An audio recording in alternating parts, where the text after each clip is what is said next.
Eto ang isang kasalan na hindi pa man nagsisimula, parang tatapusin na ng universe. Pero mas malakas nga ba ang power of love kaysa sa lindol na umabot sa magnitude na 6.8?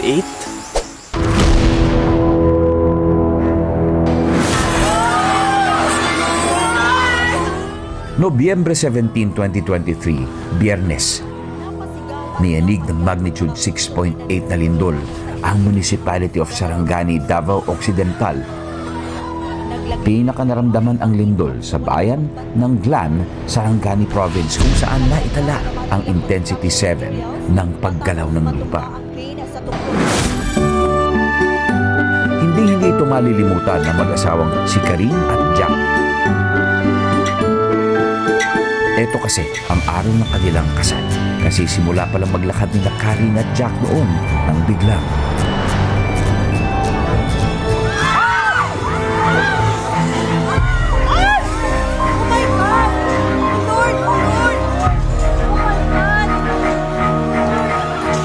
wala akong maka-signs. It was a very busy, normal day, kumbaga. Tapos po yung malakas na pagdinig, konti na lang po natira dun sa venue. Ina-expect ko na wala nang mangyayaring kasal. Hindi na matutuloy yung kasal. The Lord, please, tulungan niyo po ako. Tulungan niyo po kami lahat. taong 2017 na magkakilala sa pinagtatrabahuan nilang cruise ship si Karin at ang Britol na si Jack. Si Karin ay Assistant Destination Manager at si Jack ay Second Officer sa barko. Napansin ko na siya kasi sobrang strict and hindi tumatawa. I like him kasi nga parang attractive po ako sa mga reserved na tao. So parang gusto ko siyang kilalanin. First time kong gusto ng isang foreigner. Nagulat yung family ko kasi sabi nila, foreigner, naku, iba ang kultura niyan, seryoso ba yan sa'yo? Masaya din ako kasi nga, seryoso siya para sa akin. Culture, beliefs, sobrang hirap po. Sa 6 years po namin, sobrang nahirapan talaga ako. Grabe, destiny. Kami pala talaga, pero nasa isa't isa.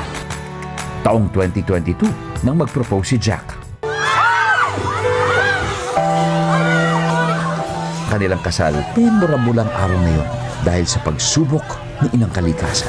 Malaki ang pasasalamat ni Karin at Jack dahil natuloy naman ang kanilang dream wedding. Sabi nga, love wins. O diba? True love talaga yun. Kasi kahit lindol, hindi sila napigilan. Amazing.